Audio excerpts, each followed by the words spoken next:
क्या सच दिखाना एक जर्नलिस्ट, एक पत्रकार के लिए मौत का सबब बन सकता है? क्या जर्नलिज्म सिर्फ एक प्रोफेशन है या एक ऐसी जिम्मेदारी जो कभी कभी घातक साबित हो सकती है या किसी की जान तक ले सकती है? भारत जैसे देशों में सच के लिए लड़ने वाले पत्रकारों की सुरक्षा के लिए क्या एक मजबूत सिस्टम बनाया गया है? ये सवाल आज के जर्नलिज्म के आगे खड़ी सबसे बड़ी चुनौतियां हैं। जर्नलिज्म का असली काम सिर्फ खबरें दिखाना नहीं बल्कि सच और न्याय के लिए लड़ना है। लेकिन अफसोस की बात तो ये है कि जब सच बोलना एक जर्नलिस्ट के लिए जानलेवा बन जाए तो ये सोचने की जरूरत पड़ जाती है कि क्या हमारे देश में हमारी डेमोक्रेसी कितनी ज्यादा सुरक्षित है।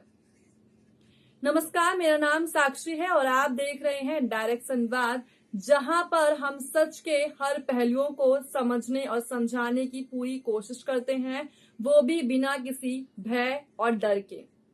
दरअसल आज हम बात करेंगे मुकेश चंद्राकर की, जो सिर्फ 28 साल के एक युवा पत्रकार थे। उन्होंने भ्रष्टाचार के खिलाफ अपनी आवाज उठाई, लेकिन उनकी गलती शायद सिर्फ इतनी थी कि उन्होंने सच का साथ दिया और उनका ये जुनून उनकी मौत का कारण बन गया।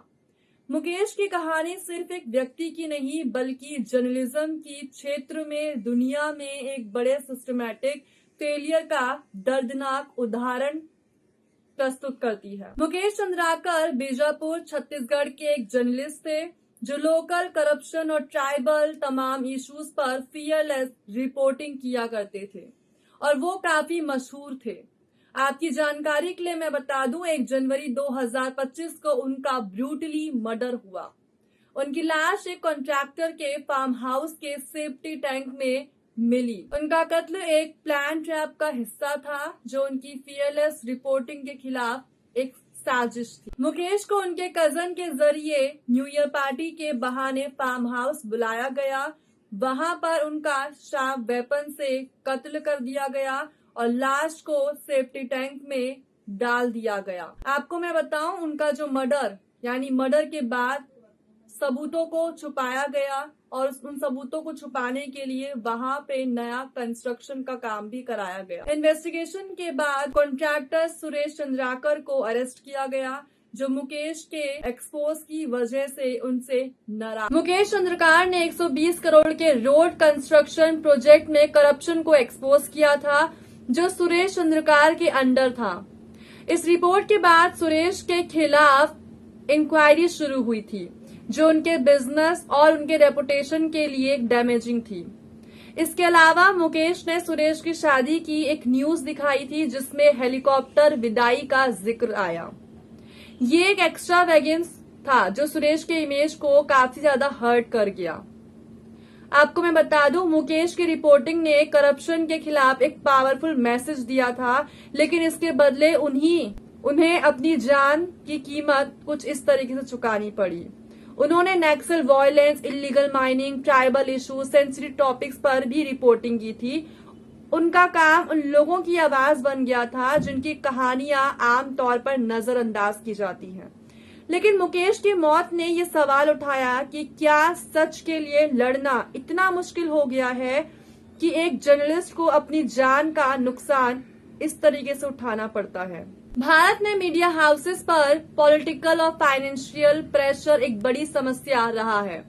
जर्नलिस्ट को कई बार सच को छुपाने या मैनिपुलेट करने के लिए कई बार मजबूर भी किया जाता है। ये जो प्रेशर है उनकी रिपोर्टिंग के इंटीग्रिटी को कॉम्प्रोमाइज करता है। फ्रीडम हाउस की 2023 की रिपोर्ट के मुताबिक बताया गया है कि भारत में press freedom partly free category में आता है। इसका मतलब है कि जर्नलिस्ट को अपना काम करते वक्त कई तमाम रुकावटें का सामना या फेस करनी पड़ती है। साल 2014 के बाद से भारत में 28 जर्नलिस्ट की हत्या हो चुकी है। ये संख्या सिर्फ एक डेटा नहीं है बल्कि एक आईना है जो दर्शाता है कि जर्नलिज्म अब एक डेंजरस प्रोफेशन बन गया है। यूनेस्को की रिपोर्ट के मुताबिक बताया गया है कि ग्लोबली हर साल 50 से ज्यादा जर्नलिस्ट अपने काम के दौरान मार दिए जाते हैं। भारत में जर्नलिस्ट के लिए एक स्ट्रॉन्ग प्रोटेक्शन मैकेनिज्म की आज भी कमी देखने को मिलती है। जर्नलिस्ट के स्ट्रगल्स और उनके कमी की इम्पोर्टेंस को लेकर पब्लिक में अवेयरनेस की कमी है। जब तक लोग समझते नहीं कि जर्नलिज्म डेमोक्रेसी के लिए कितना जरूरी है, तब तक जर्नलिस्ट के चैलेंजेस कभी सॉल्व नहीं हो सकते। पब्लिक सपोर्ट के लिए एक शील्ड का काम कर सकता है, लेकिन अवेयरनेस की कमी इस शील्ड को वीक बनाती है। मुकेश की रिपोर्टिंग ने करप्शन यानी भ्रष्टाचार के खिलाफ एक मिसाल कायम की है। उन्होंने 120 करोड़ के रोड कंस्ट्रक्शन प्रोजेक्ट में होने वाले घोटाले को एक्सपोज किया था, जिसमें रोड की क्वालिटी बहुत बेकार थी। उनका काम न सिर्फ लोकल गवर्नेंस को अकाउंटेबल बनाता था, बल्कि उन लोगों की आवाज भी उठाता था जो सिस्टम के शिकार होते हैं।